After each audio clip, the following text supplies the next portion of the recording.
Can we talk about this Gervon Dexter news before we get started on fantasy? It'll take just a few minutes. The people want to know about your boy Gervon Dexter.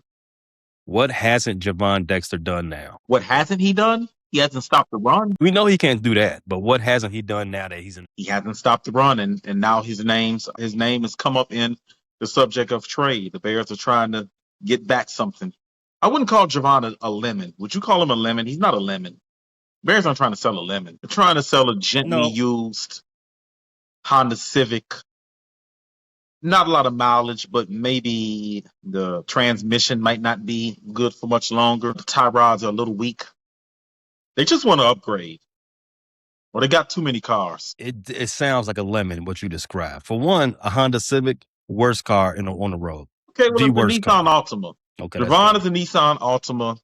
It's not really high mileage. We just don't want that car anymore. We want to upgrade. According to NFL insider Jordan Schultz, the Chicago Bears have reportedly had trade discussions involving former second-round defensive tackle Gervon Dexter.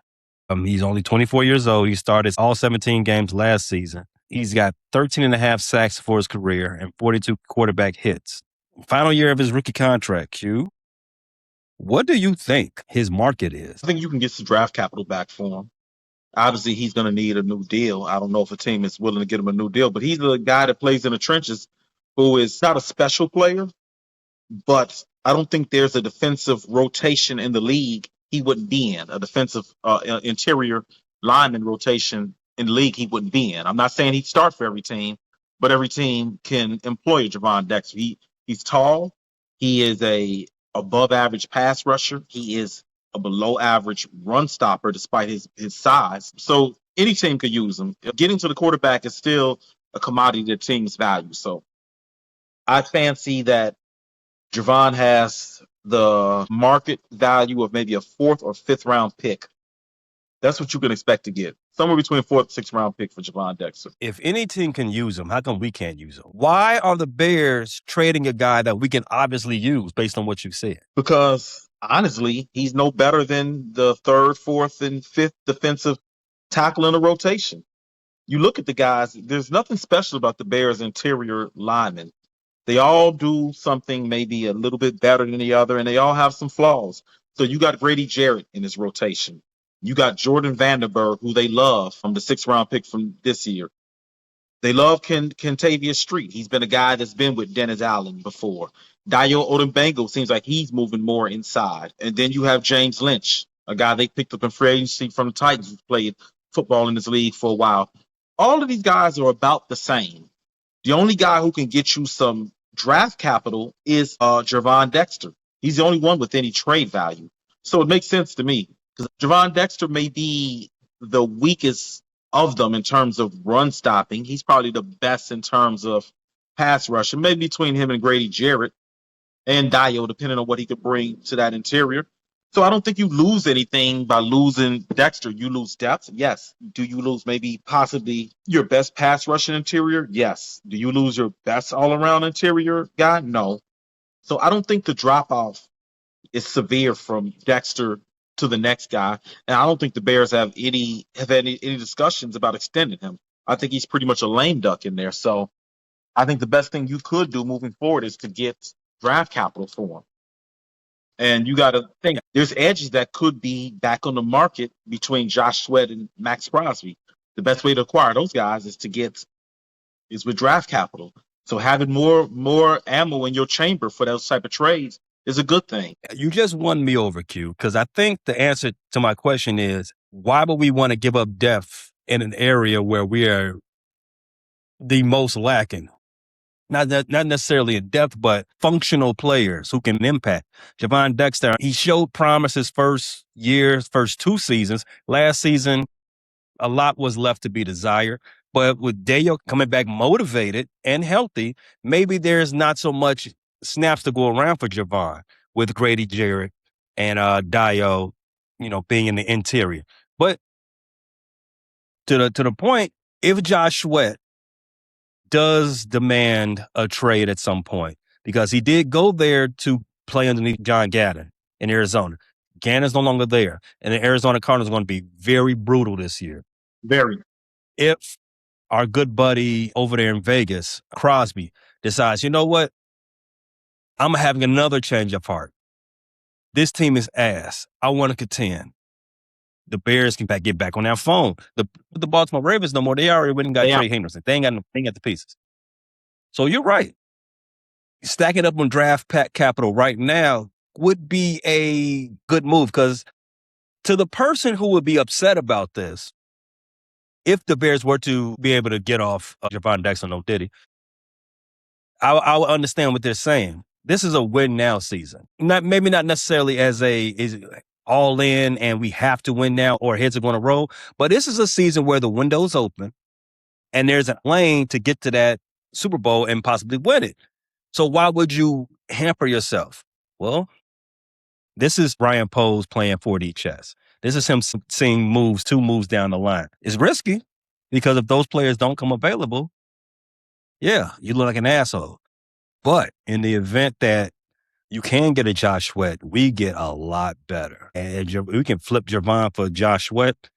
I'm all in for that plan. Let's do it. Even a Kayvon Thibodeau, who could be on the discount. There's only so many guys the Giants can play at edge. I'm so sick of them. Trade them to us, bro. Stop playing around. Stop playing with them. You can't use them. No. This is the year where Abdul Carter ascends.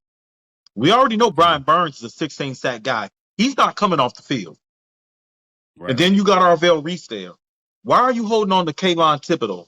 Whatever you think you're going to get for him, you don't have the leverage to get for him. Just get him off your roster. You know what? I think everybody in that building just be hitting their head. Your boy Jackson Dart, your boy Cam, he doing backflips and smacking his head again on the floor. You know what? Maybe the front office is doing the same thing. Maybe the entire team is in the blue tank. They got to have CTE, because there's no reason to have Kayvon Thibodeau on your roster still. You have no long-term plans for him. He's still young.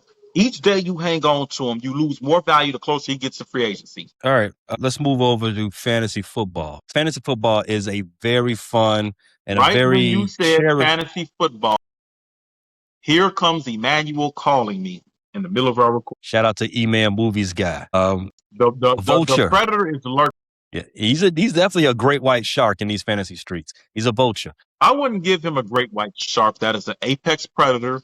They hunt with eyes. Emmanuel is the type of predator that's in the city of Chicago that just got his new Capri and is 34 years old and is riding around Hyde Park in Simeon around 2:30 to 3:30. That's the type of predator he is. He's trying to take advantage. Lock him. Shout out E-Man Reviews on YouTube. Does really good work with the movie. Go check him out. He's not a real life predator, but he's a fantasy predator. All right, Q. With the Bears, they have a very robust offense. They should be well represented in any fantasy draft. Let's start off with this. Which Bear player is the first player off the board? Colston Loveland, Roma Dunze, DeAndre Swift, Caleb. I think, given the demand of the position and the potential, I would think Colston Loveland has to be the first Bear off the board. And based on my mock drafts, I've been mocking at least 3 or 4 times per week. Generally speaking, Colston Loveland has been the first Bear off the board in pretty much every mock draft. It's been close for me. I've just done a few mocks today. My first mocks of the season. Oh my God! I only need to mock for a week. I mock after the draft. You don't live this fantasy. You not living this fantasy life. You out here playing. It's too early. League championships are won in June. Talking about it's early. League championships. No, they're not. No, they are not. No, yes, they absolutely are not won in June. For the people they are won. I was participating in Payday's League. I led the league in scoring. Listen to me. Fantasy championships are won in June. Led the league in scoring. You say fantasy is won in June. Listen to me. Listen to me. You win fantasy leagues on the waiver wire. Drafting is great. You want to draft some studs, but listen to me. Listen to me. I have belts too. I'm not going to go retrieve them, but I have belts. You took my belt back and gave it to somebody unworthy who lost the belt. I've been awarded belts too, but yeah. Well, we don't need to talk about those who usurpers who lose their crown. Usurpers. that were undeserving of to sit on the throne. Listen, both things can be true, but I think the thing that's more truer is fantasy titles are won in the middle rounds. Those gems are the most important. And let me tell you something. The Bears have a lot of middle round gems that we're going to get to in a minute. Yes, they do. A lot of guys who can really swing league. You are very correct. Great segue. So I agree. Colston Loveland is off the board first. Which rounds are you seeing Colston Loveland come off the board? So I have not done a mock this week. I've seen Colston pretty consistently third and fourth round. Very consistently middle to end of third. I've seen him high every now and then he lasts to fourth. I've not seen him lasting to the fifth round. I'm getting Colston at the beginning of the fifth, late fourth round. Where did you get him at? That's where I'm seeing. That's where Colston is falling. That is a steal for a tight end of his. I'm seeing Colston end of the fourth round, beginning of the fifth. He's around the turn. He's around the turn. And then not far behind, Rome Odunze, DeAndre Swift, right in the same 10-pick radius. Where are you seeing Luther Burton fall? Luther was a guy that I saw consistently fourth round. I saw him in a couple fifth. I even saw him at the end of third. But consistently the fourth round. Since the groin injury, he slid. And with good reason. There is no confirmed date on his return.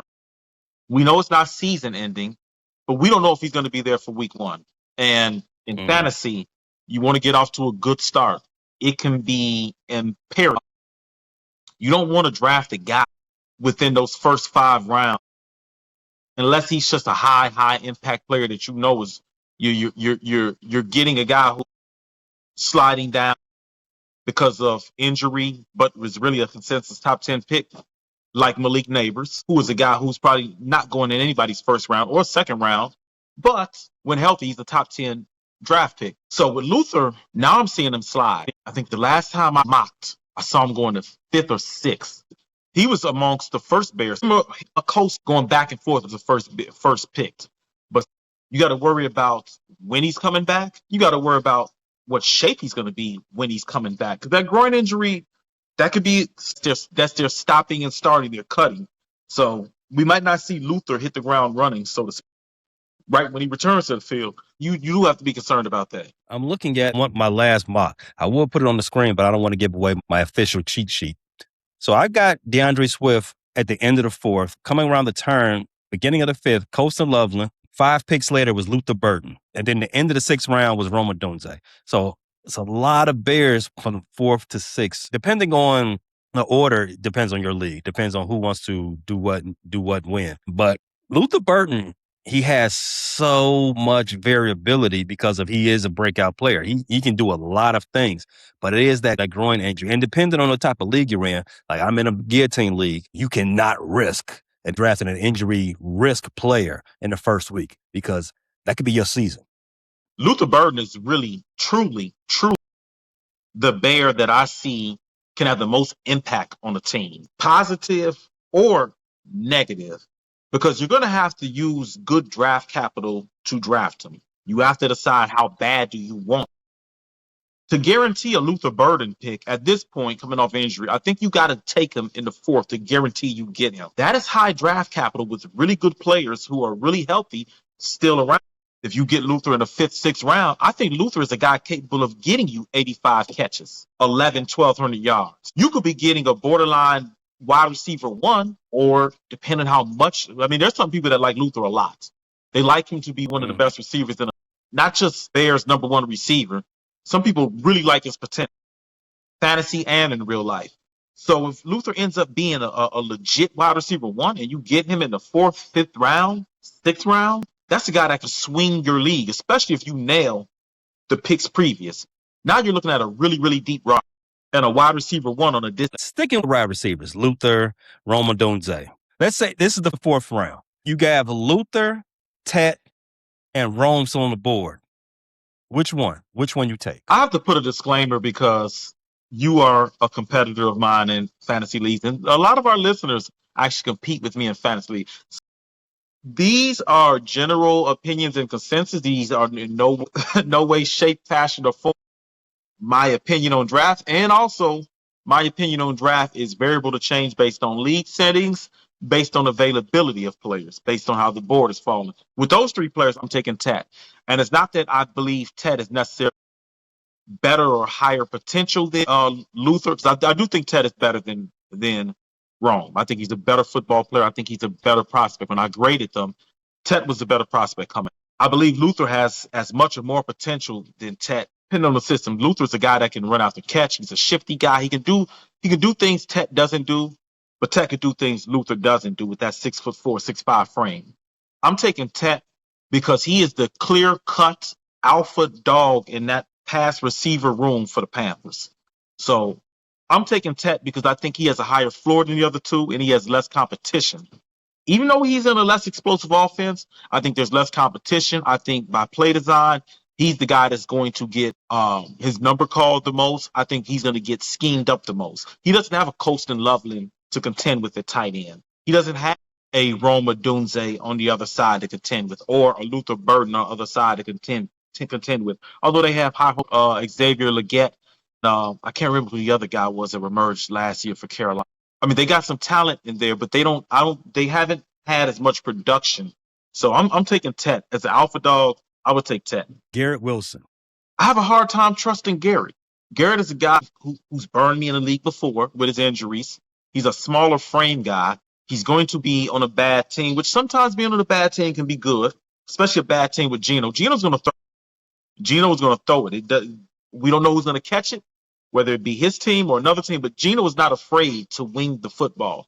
Problem is, if the Jets are on the wrong side of blowouts and teams got their ears pinned back, it could get ugly. Geno could spend a lot of time on his back.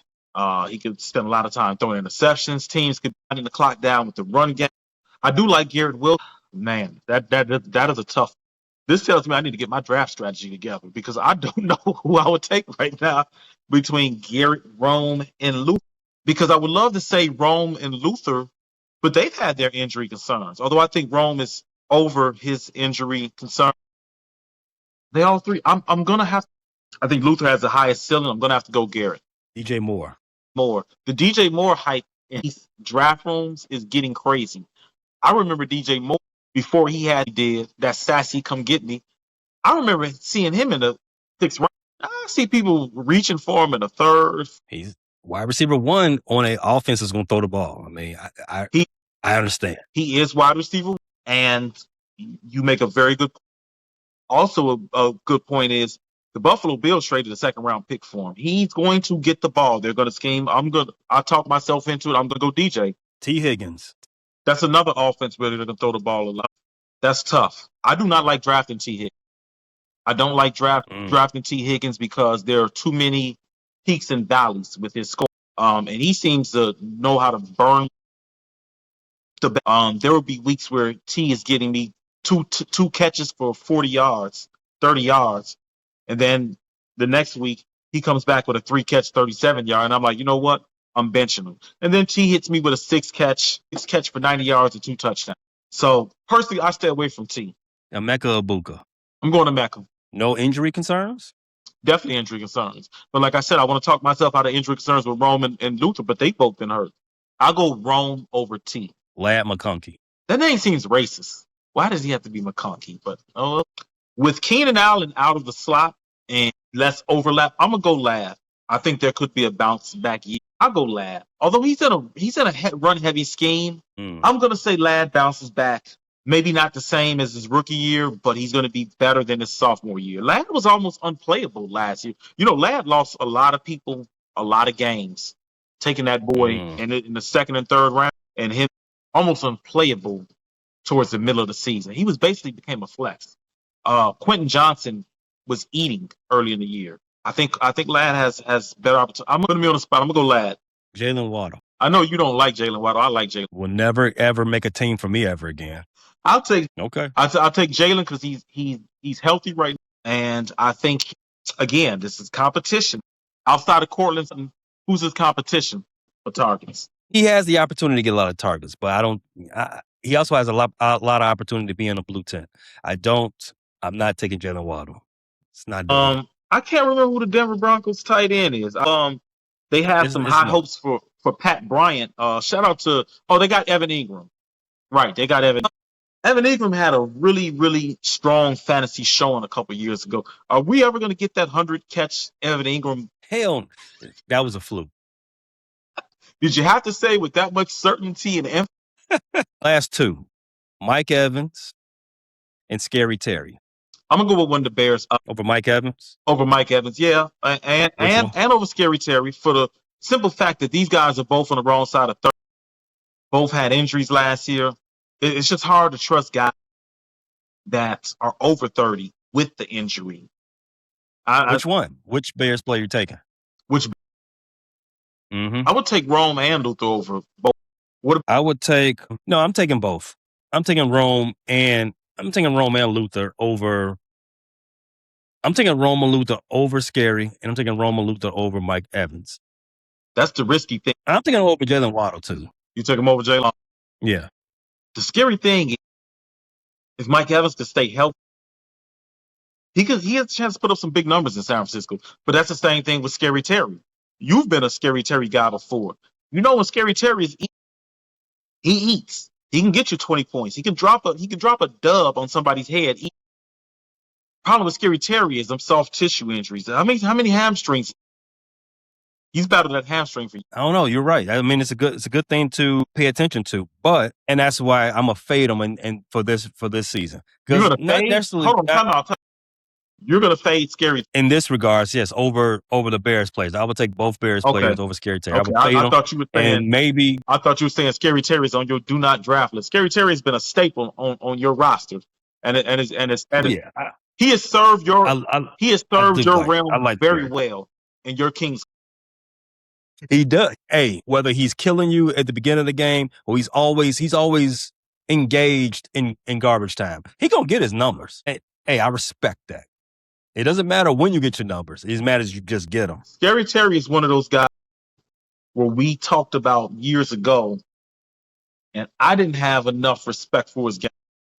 But you put me on. And then I watched the route running very good. Scary Terry is one of those guys that and no disrespect to the Commanders, but if he was put into a different team and didn't have some of the injury concerns, this guy could have had a Torrey Holt-like career because he has Torrey Holt-like ability. Like, Scary Terry has all the ability of a wide receiver one, a Hall of Fame talent wide receiver one. It just hasn't worked out with the production, with the health. And a lot of it has been Commanders just have not had the offense, the coach, and the quarterback to really get the most out of Scary. I think we pretty much agree that the Bears have two wide receivers who are 18-ish. That's good wide receiver 2 potential for everybody's draft. But understand that. 2 legit wide receiver 2s. They got 2 wide receiver 2s who have some upside. Some, like I said, league-winning upside. These are wide receiver 2s who could put up wide receiver 1 production by the end of the year, depending on Luther's health, depending on Rome's health. Rome was a guy the first 6 weeks that was a top 10 fantasy receiver in terms of production. One of those wide receiver 2s can hit and become a low-end wide receiver 1. I agree. Let's talk about tight ends. So we started this, we agreed Colston Loveland is probably the first guy off the board for the Chicago Bears. First question. Do you think this is a good year for tight ends? As if this is a deep talent pool for fantasy tight ends? Because I don't. It's a better talent pool than we've seen in recent memory, but when you really get to it, no, I don't think. No. I think if you miss out on the top 3-4 guys, then you could take a shot at them at the end of the draft. I really don't think there's a tight end you draft in the 6th or 7th round or the 8th round. I think once you miss on the top guy, you come back and you throwing darts. Has the best year as a byproduct of game flow and game situation. And then even at the top, there are tight ends that you really don't trust. Sam Laporta's injured.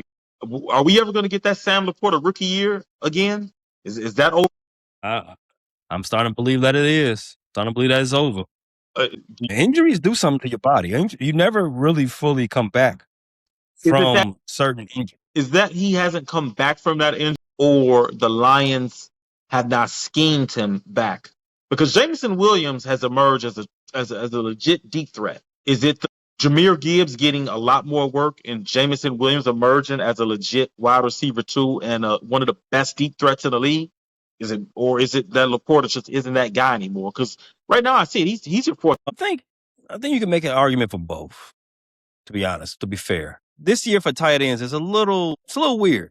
I don't think it's one of the deep seasons for tight ends, right? So you should really see a run on tight ends early in the draft, but I don't think that's what's necessarily going to happen either when you have a top-heavy position group. People are going to panic when guys like Loveland, Kraft, Brock Bowers, McBride. When those guys fall off the board, people are going to reach and they're going to panic. And I'm going to... Yeah, you're going to draft Kyle Pitts again. I do like Kyle Pitts this year. Listen. Stop. No. And he puts flag on the play. You're not going to tell that massive, athletic, talented, coordinated tight end in a receiver's body is not going to dominate this year. You're not going to tell me. Yes, I am going to tell you that because Tua is his quarterback. Michael Penix is back getting... Never. It doesn't even matter who the quarterback is. That team is cooked. I don't want nobody. Listen, segue. You saw the message I put in the chat, right? My number two pick is available because I don't want the opportunity to draft Bijan Robinson. I don't want. We are thinking exactly the same. I have a lot of people that ask me for fantasy advice, and they're in the number 2. And these are in leagues where you can't trade out. I tell them I'll probably go Jamar Chase. If I can't get Gibbs, number 1, I'll probably go Chase. It's not that Bijan is not an incredible talent.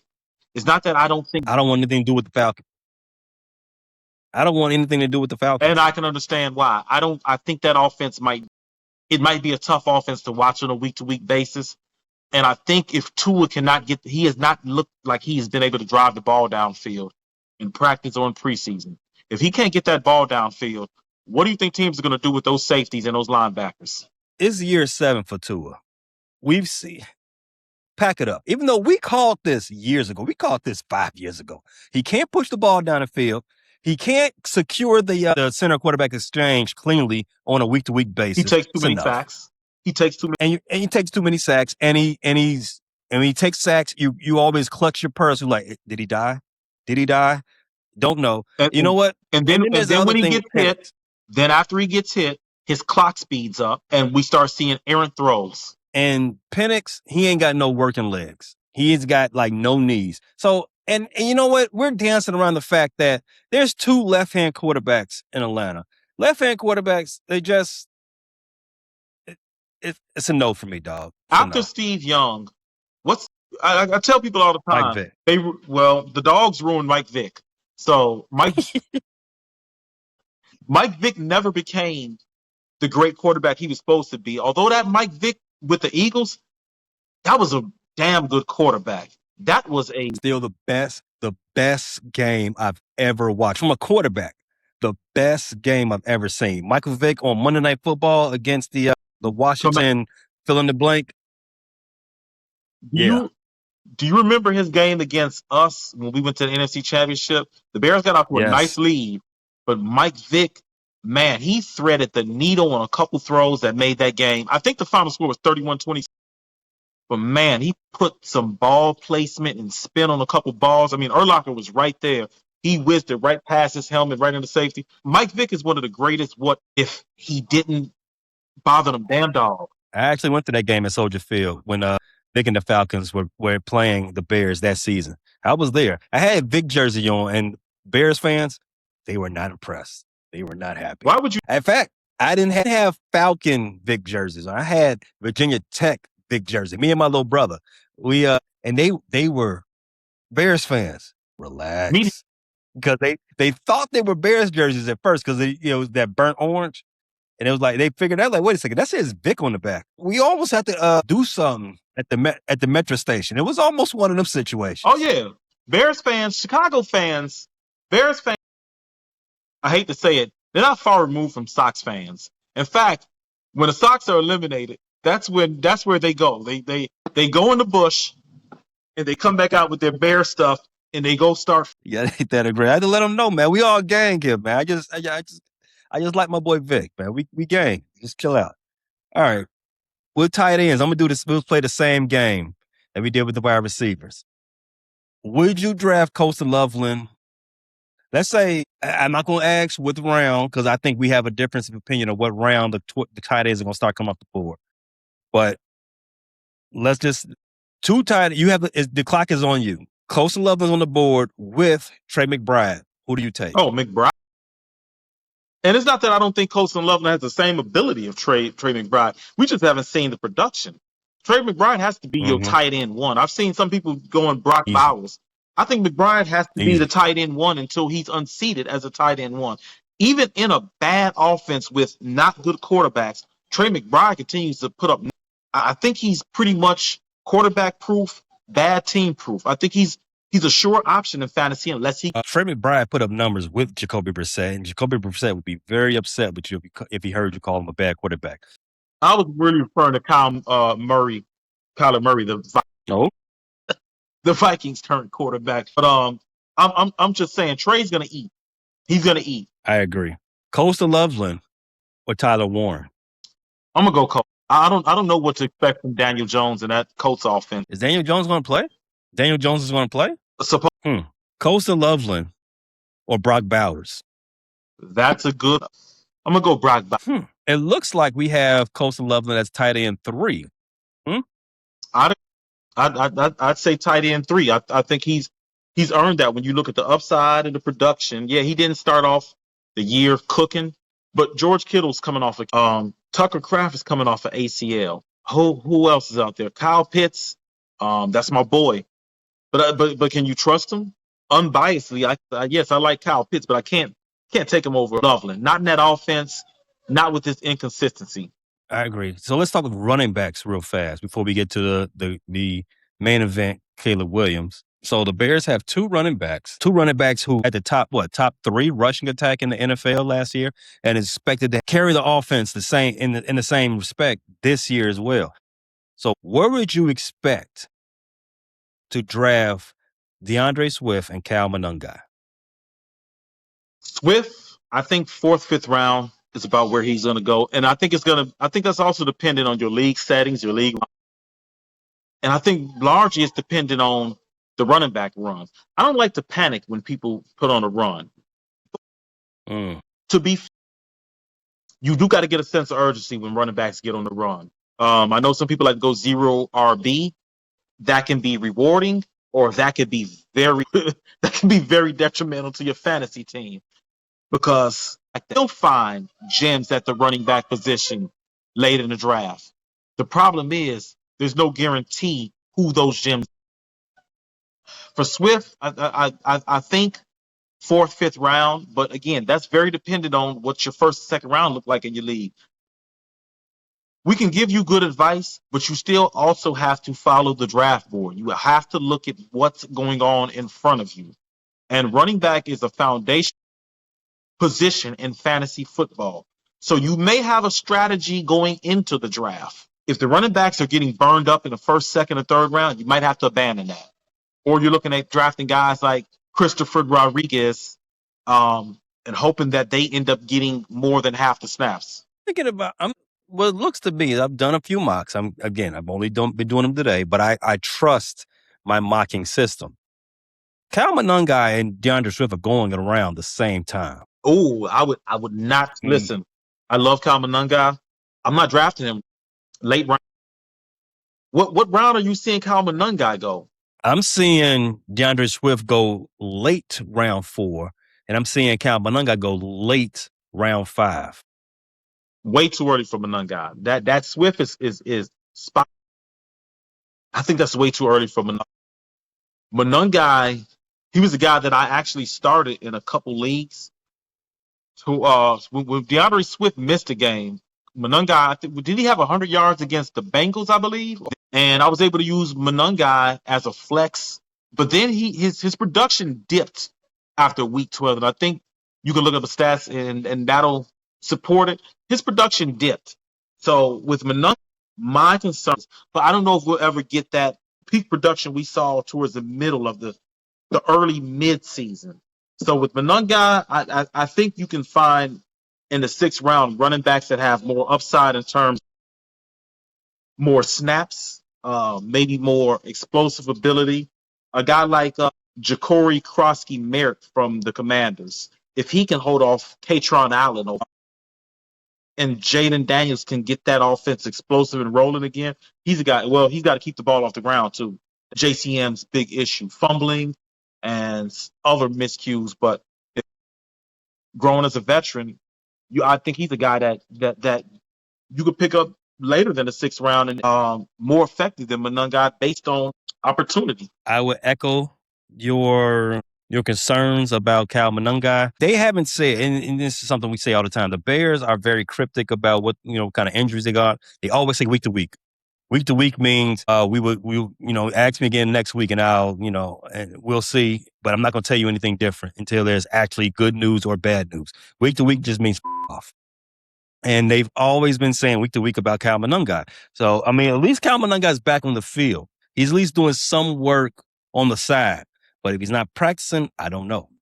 And this is the time of the year that I need to know. Yeah, maybe I'm overly cautious. You could echo, but I'm scared of guys that aren't getting in real.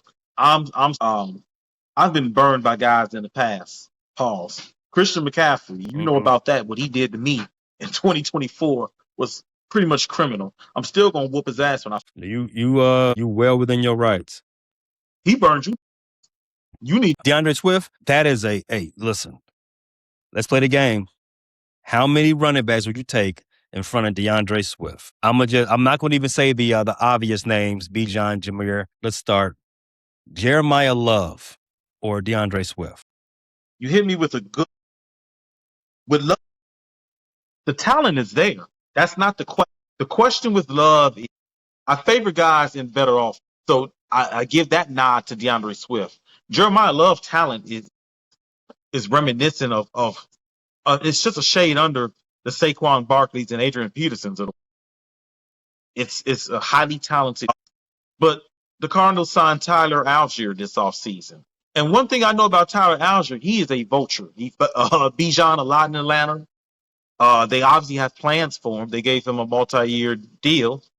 James Conner's still hanging around, and Trey McBride is the centerpiece of that all. That being said, that upside of Jeremiah Love is really difficult to ignore. I'm going to be tantalized by the rookie, and I'm going to take him. Breece Hall or DeAndre Swift? Another guy with a lot of talent and a not so good offense. Give me DeAndre. Ooh, that was a big one. Yeah. Breece is not sharing the backfield, is he? No, they do like Braylon Allen, but Breece just hurt his groin again. They said he should be good for the regular season, but when you get a guy that has an injury history and he hasn't even made it to week 1 and he's gotten injured, makes me nervous. I get the upside, I get the player, but you get a guy who's injured before the season, has a history of injuries, and also is on a not so good offense. Again, the Jets could be trailing a lot of games. We could be seeing them playing catch up and Geno throwing the ball 25 times in the second half. Have you ever owned Breece? No, don't want him. I don't want any more Jets. Hey, you a smart man. I had Garrett Wilson last year, and I know how that turned out. He teased you with returning. I think he came back in one game, did a couple nice things in the first half, and then went right back into that. I held on. Let me tell you something. Waited on him through the whole season. I had a team that made it the second round in the playoffs, and I held on to Garrett Wilson the whole goddamn season, thinking that this is my trump card. When it gets to the playoffs or around the playoffs, I'm going to put him as my flex. I'm going to eat. I got a guy who has the potential to have 100-yard games, 7-8 catch games, and he never came back. Not doing it. Not doing it with these guys anymore. That's it. Jets can blow one. Good luck to you. Let's see. Aaron. Josh Jacobs or DeAndre Swift? DeAndre, I think Josh Jacobs, he's a guy that's on my watch list. Travion Henderson, DeAndre Swift. I'm gonna have to go Swift. What's going on with Travion Henderson? Like, all the ability in the world, but it doesn't seem like the Patriots want to give him that job. Even though Ramondre Stevenson, I think DeAndre Swift has a much more concrete role. Am I right? Travion has all the ability in the world. The ability means nothing if you're not getting the ball. Last one, Cam Scatterboo, your boy, Mr. Scatterbrain himself, or DeAndre Swift. Cam is a meathead who wants to run over and through every. I like, but what week does he get injured? What week is the concussion? What week is the shoulder separation or broken collarbone? What week does? If I open Cal sheet and they say, does Cam Scatterboo have a concussion? We are 3 weeks away from week 1, and the answer is yes. I'm just gonna bet yes. I'm going Swift. So basically, what you're saying is you really got Swift higher than his ADP of round 4. You got Swift is a round 3 running back right now. You basically can have. There's an argument for you based on this. Swift is a late round RB1. Well, let me put it to you like this. In my years of fantasy football, I've seen, if I'm going to reach on a, he's got to have Swift's qualification.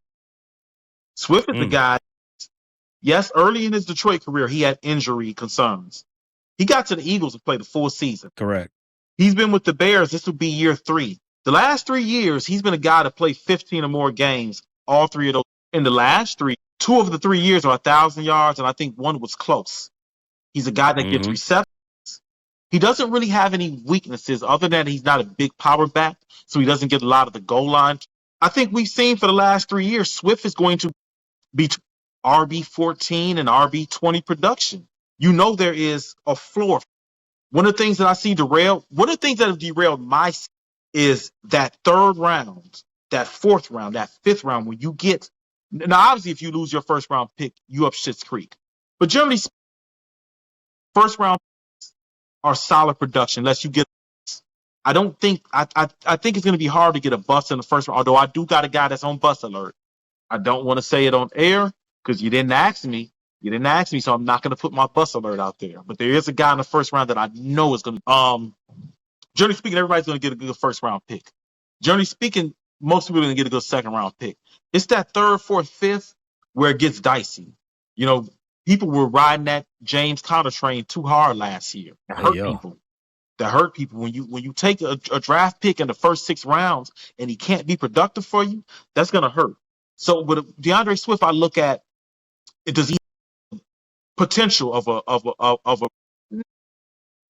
Does he have the potential of a Travion? No, but DeAndre Swift is explosive.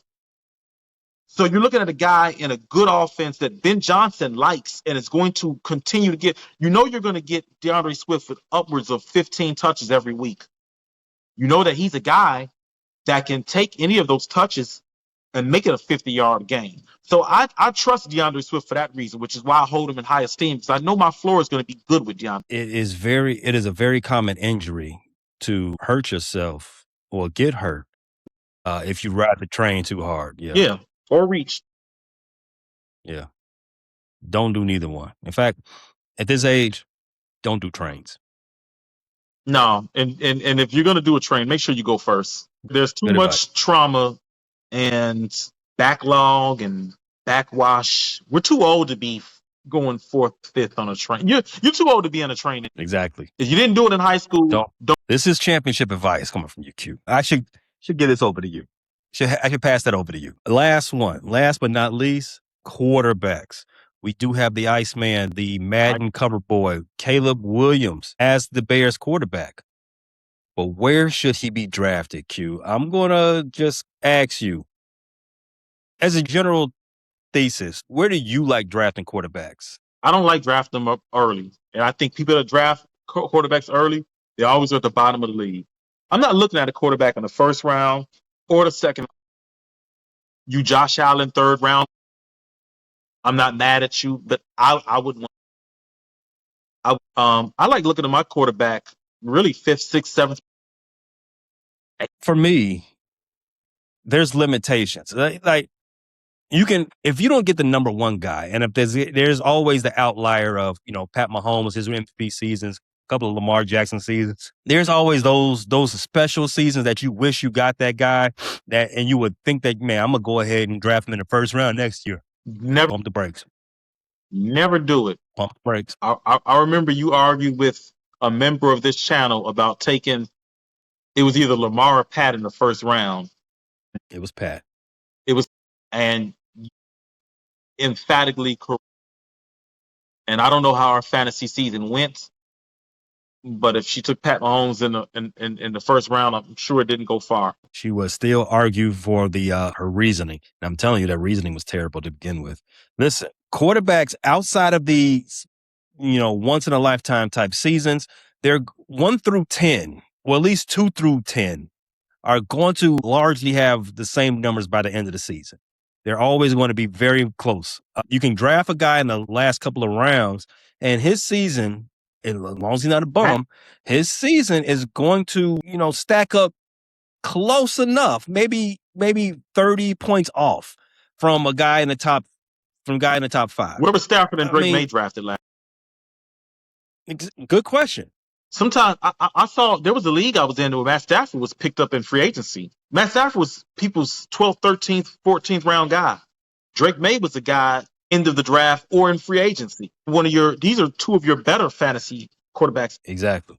And they're going to be off the board early this season. And just like we talked about, people are going to, react to what last thing they saw. Not the worst thing in the world, but just keep in mind that some of these things need to be understood. I'm a proponent of a third, fourth round drafted quarterback. I like getting the dual threat quarterback.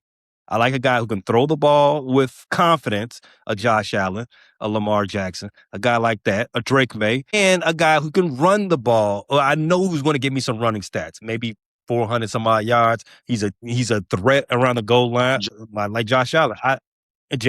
No. I said passing with confidence. No. Running around the goal line. Well, yeah, Jalen Hurts is a running back. And no disrespect, but he will get you running back numbers. But the quarterback numbers is not good enough at all. But Jalen can run for double-digit touchdowns. I mean, I've had in a couple leagues where the guy didn't do anything. I've never had a quarterback only throw for 150 yards and still get me 25 points. But Jalen has been a guy that's been able to do that consistently. It's just that you become, and this is strange. Has there ever been a quarterback that's touchdown dependent? It's strange, but if Hurts doesn't score, if he's not getting me rushing touchdowns, I don't even need him in my. True. And that's what I'm talking about. The dual threat. If you're playing a good defense and they're blanketing your wide receivers, can you still get running points? What else can you do? Or if you're playing a good run defense, can you still take them through the air? Guys like Jalen Hurts, I'm gonna say no, but I am a proponent of getting the Lamars and Josh Allens. If I come around that bend round 3, I'm looking for them. Now, if you go and snake them, then I'm fine with pivoting my plan and pushing quarterback back. Right. I'm fine with doing that. And let's talk about that. So, Caleb Williams, let's play our game. Who would you draft him in front of? Where'd you draft Caleb Williams over? Let's start with Matt Stafford. Yes. You drafting Caleb Williams over Matt Stafford? Who? Jaden Daniels or Caleb Williams? Yes. Oh, whew. Hands down. So Stafford is Joe Burrow. Oh, no. Oh, okay. I'm rolling the dice that we get the best Joe that we've seen. Jalen Hurts. Yes. Kyler Murray. Oh, yes. God. Jackson Dart. God, yes. Jackson Dart, it will be in that blue tent right with Scatterbull. We can see his blitz recognition in the first week of the preseason. He did not see, I think that was Isaiah Rodgers blitzing. Yeah. He didn't even see him. If you don't have a tight end on that side or a running back, we've seen quarterbacks get their bails wrong and the offensive line be to blame. But there are certain sacks that quarterbacks take that are absolutely their fault. I've seen it with Jay Cutler. I've seen it with Justin Fields, yes. That was a Jackson. Speaking of preseason, Justin Fields just did the same thing this preseason. He's running around backyard and running around in the backfield. He's still doing, looking off open receivers and then getting sacked. Jackson ain't learned his lesson. He's still talking about running, and he's talking about. He said the coaching staff has advised him to get that. Not that I'm going to do it. He said they're telling me to get down. Jackson still, with his little MAGA meathead brain, he probably doesn't even believe in concussions. So he's probably got the RFK thing going. I'm not trusting Jackson. You know, I like Jackson, Doc.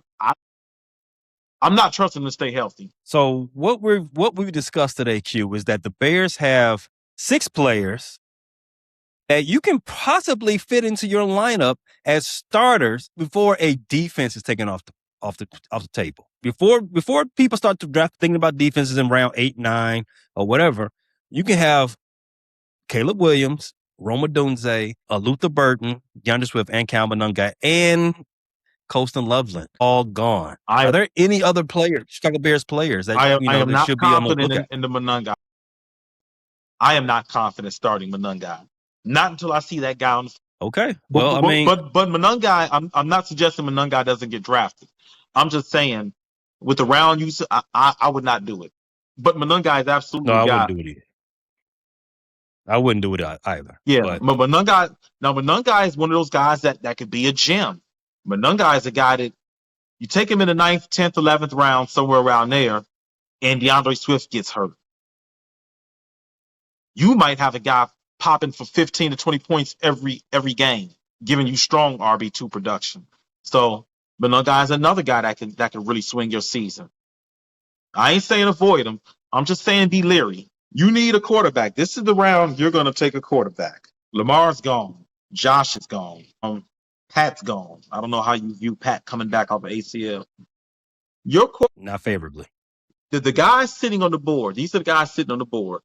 Caleb Williams, Dak Prescott, Drake May. Which of those guys? Drake May is going to be off the board way earlier than Dak Prescott. So Dak Prescott, Pat Mahomes is really what this is about. Dak Prescott has always worked out well for me. Like if I miss on the quarterback targets like I talked about earlier, I will gladly wait till the back of the draft for Dak Prescott. Dak Prescott is 4,000 yards.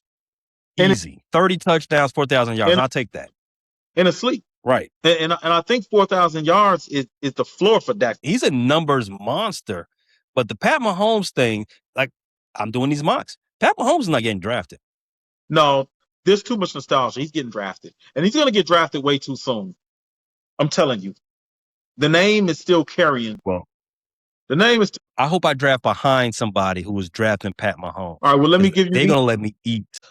You want your quarterbacks? Mm-hmm. Jalen Hurts, Jared Goff, Jordan Love, Caleb Williams. I don't want Goff, even though he's another numbers monster. I don't want Jaden. Goff is a numbers beast. Oh, when I say sometimes, I'm not talking about seasons.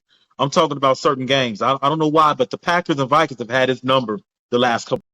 I don't know what's going on. But I do know he can do an 80% game, 3 tutty. Oh yeah. No. I'm not saying that he's not going to have the numbers during the season. I'm just saying there's a couple teams that have had his number the last couple years. I don't want Jordan Love. Get that out of here. And that's not even because of the Packers. It's because he's just mid. Exactly. And the other player was Jalen Hurts. No, not at all. So it's Iceman.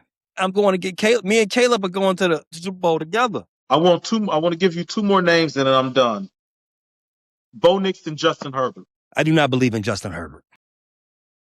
Don't believe in Justin Herbert whatsoever. And like you mentioned earlier in the episode, run heavy offense with the Harbaughs. I don't particularly have a lot of belief in Bo Nix either, but I would take Bo Nix. I mean, he's in the offense that's going to hide some of his deficiencies, and he's going to be able to get some numbers.